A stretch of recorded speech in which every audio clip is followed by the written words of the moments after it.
The Financial Survival Network, helping you to survive and thrive in the new economy. This is the Financial Survival Network. Financial Survival Network is presented to you by Regal Assets. Buy and sell physical gold and silver through your existing retirement plan, 100% tax-free with Regal Assets. If you want to include physical gold or silver in your existing IRA or old 401k, request your free investment kit, which was recently featured in the Forbes and Smart Money Wall Street Journal magazines. Call toll-free 855-678-6620, 855-678-6620, or visit regalassets.com. It's time for another Triple Lutz Report. Sorry if the sound isn't as good as it always is on the show. However, I'm up in New York. I'm using an alternative studio, so I apologize in advance if there's any quality issues. Our close friend John Rubino of dollarcollapse.com wrote a story today that if you've listened to the financialsurvivalnetwork.com for any amount of time, you know is one that's near and dear to our hearts. And his question is a debt jubilee the next big meme? And hopefully you know what a meme is. Sometimes I think I know, sometimes I don't, but it's basically a construct or a concept that becomes kind of accepted reality. And he traces it back to the Bible. I've done work on debt jubilee myself, and pretty much as described in the Bible, it's a time when slaves are freed, where property is given back to people, where debts are forgiven, and grand jubilees or great jubilees take place every 50 or so years, 49 years, regular jubilees every 7 or so years.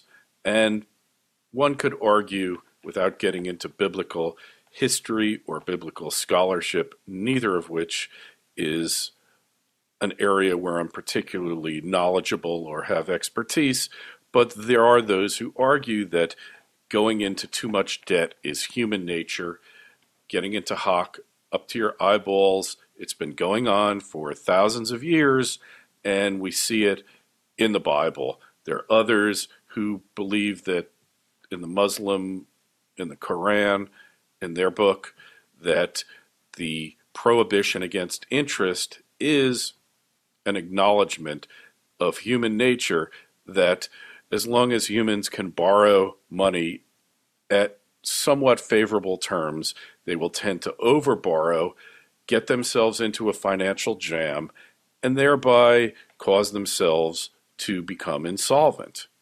And I don't think you have to look too far to know that this is true. Generally, it's not the poor people on the planet who have issues with financial insolvency. You go to Africa, you go to poorer countries around the world, and one of the main differences is that their financial system, their banking system, is not set up to give credit to the masses.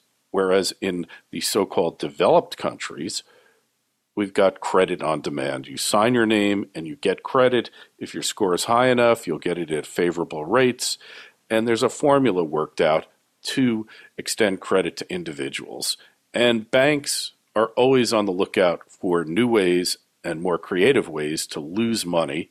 And in that regard, they've been extremely successful with the mortgage debacle, with the student loan debacle, with the auto loan debacle, and the credit card debacle. Trillions of dollars in credit that they've extended under not the best terms.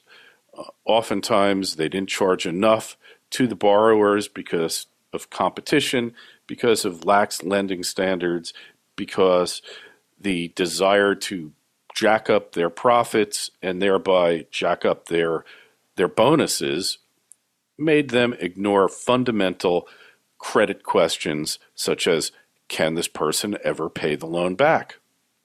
And there's also the argument against a debt jubilee is, hey, I was responsible. I kept paying my debts back even when it really was hard and took a lot of effort, and I don't have any debt. Why should Joe Sixpack down the street, who is irresponsible, who defaulted and who got a $500,000 house, took out a $550,000 mortgage when he had a $15,000 a year job, why should he get the benefit of a debt jubilee? Why should his debts be forgiven? And you have to understand what forgiven means. It's not that you didn't do something bad and that all your sins are being forgiven.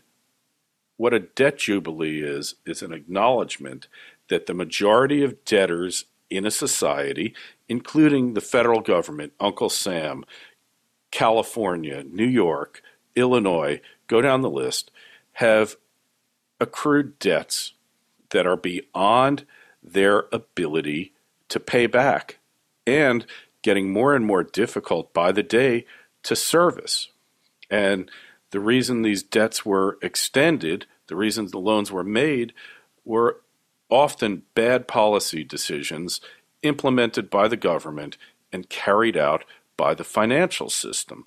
And the financial system is a parasitic, it's just a vampire sucking the life out of the economy.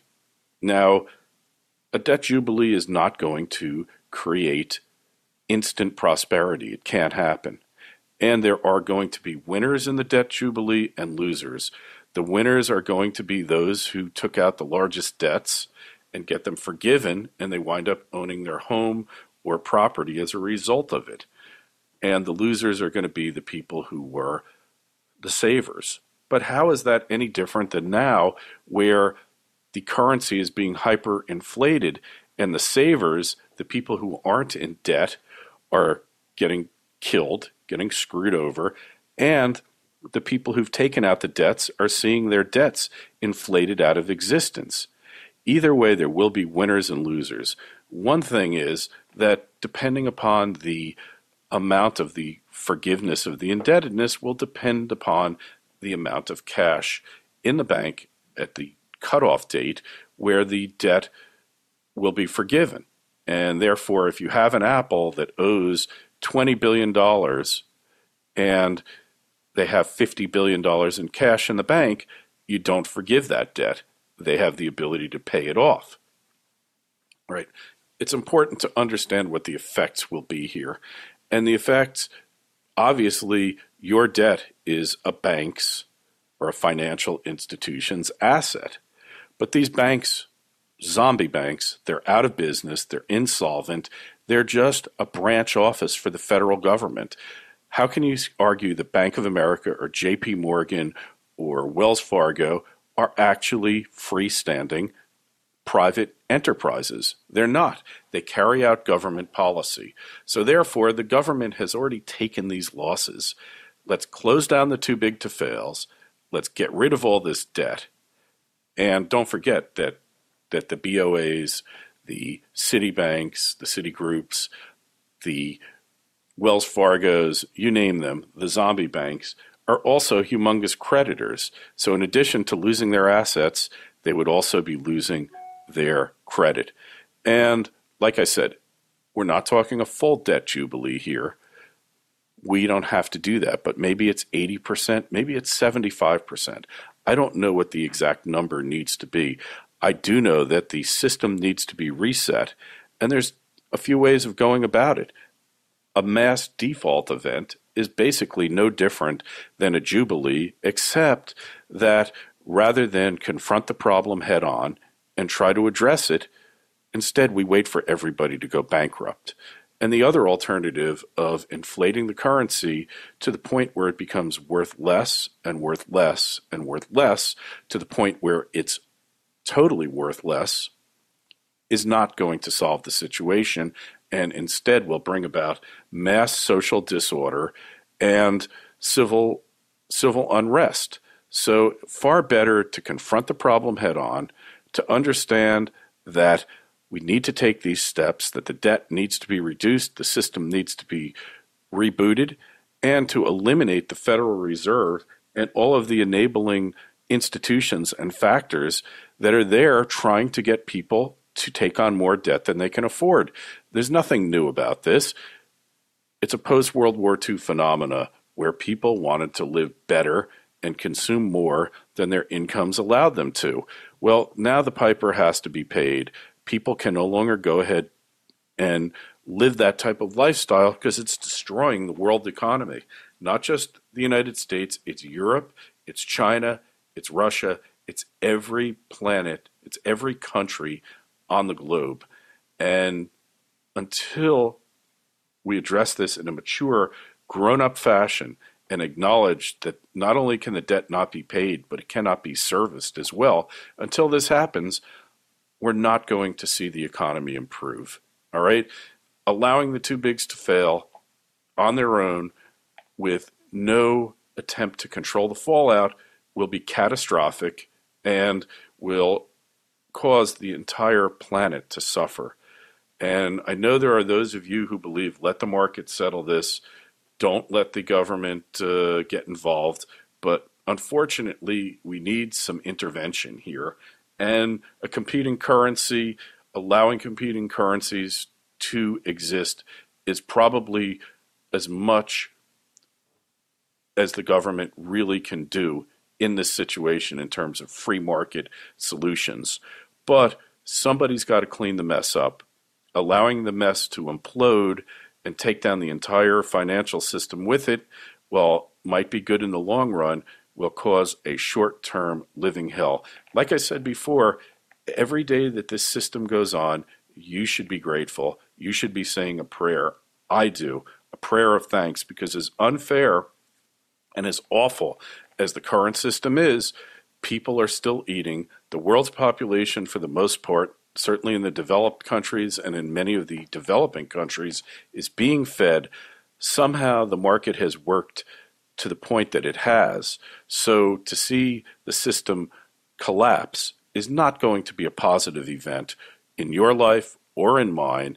It's nothing that you want to see happen. It's nothing that I want to see happen, even though I know that the system that replaces it at least has the potential to be more just and more fair and more positive than the current system. But I'm not betting my platinum American Express card on it, because it could just as easily go the other way, and we could have horrible totalitarianism across the planet where none of us have any freedoms whatsoever. It's heading that way anyway, but this could easily speed it up. That's my view on debt jubilees. I'm going to get John Rubino on financialsurvivalnetwork.com to further discuss it. Thanks for tuning in. This has been another Triple Lutz Report. Kerry Lutz signing off.